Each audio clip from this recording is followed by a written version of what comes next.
Imagine living in 16th century England. Life was brutal, and the system of justice harsher yet. You had committed some minor crime, perhaps theft, or even simply having spoken against the wrong person, and you find yourself being hauled through the streets for public punishment. You know what's in store for you. Flogging. The crack of a whip will soon tear into your back while the crowd looks on in cold silence. It's a punishment designed not just to physically hurt you, but also leave deep emotional scars. But for what reasons did flogging find such an extensive application in the 1530s England? What type of offenses was this inhumane punishment intended to correct? And what did this punishment do to the felons? Stick with me. As for the next few minutes, we're going to unravel how this brutal practice damaged not only the body, but also the way society was controlled through fear. The 1530s were certainly a very different England, the formative years for King Henry VIII's reforming of the church. Times were tense. The only laws that kept control were very strict, and one of the most common punishments given for petty crimes was flogging, otherwise known as whipping. But this was not behind closed doors. This was a public punishment, so that the whole community could see what befell those who were not within the contours of adherence to the law. People convicted of lesser crimes, lewdness, begging, or even impertinence to those in a position of authority, were taken to the center of town and, fastened to whipping posts, flogged with long pieces of leather. The number of cuts varied depending on the infraction, but the objective was always the same: to humiliate and intimidate the victim into submission.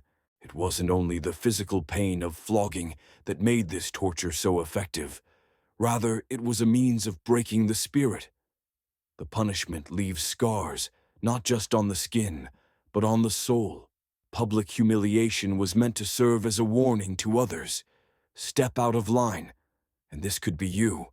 But why did this form of punishment become so widespread? What was the experience for those being punished? Physical pain of flogging was extreme. With each lash, skin was cut, and the marks normally stayed for life. It was not a strange thing if people fainted due to the pain or died of infections after getting open wounds. Its real strength was not in the whip, but in the eyes of the crowd. Imagine being dragged through your town, knowing your neighbors, friends, and even family were watching your humiliation. Public flogging stripped a person of their dignity. Once you had been flogged, you were marked, seen as a criminal for life. Many times people found themselves to be outcasts, not able to rebuild their lives because of the shame. This was profound psychological trauma. For most, the fear of flogging was a stark enough punishment to ensure their good behavior. It was not only the pain that they were scared of, but also the subsequent condition of being shunned and ostracized by society afterward. It was one method of control which surpassed the body and went deep into the mind and spirit. But how did the justice system of England ever have to overcome such cruel punishments, and what does that say about the present? In the late 18th century, attitudes of punishment slowly began to change.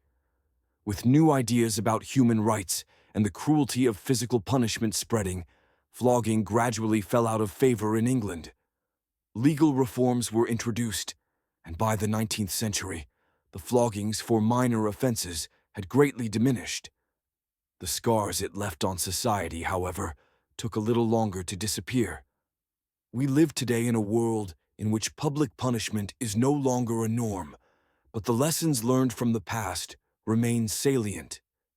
Public humiliation still operates as a multiplied fear and trauma mechanism in any society, such as online shaming or social ostracism. Not unlike the crowds who amassed to observe a flogging, today's individuals sometimes participate in acts of public humiliation, which sometimes leave deep, invisible wounds on their victims.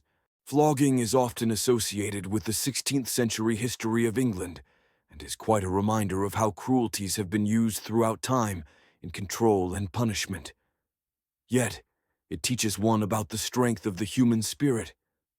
Those who were lucky to survive floggings would often go on to resurface, proving no punishment nor humiliation can in fact break someone when the will to rise above has been set.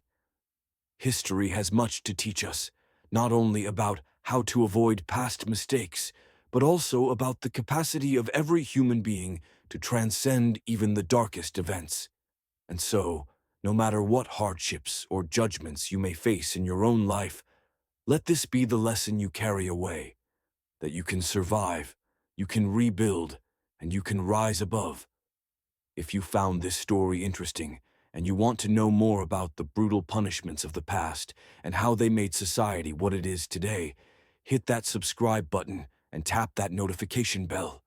There are plenty more untold stories waiting to be dug out. And give this video a thumbs up if you believe that learning from history is how we'll build a better future.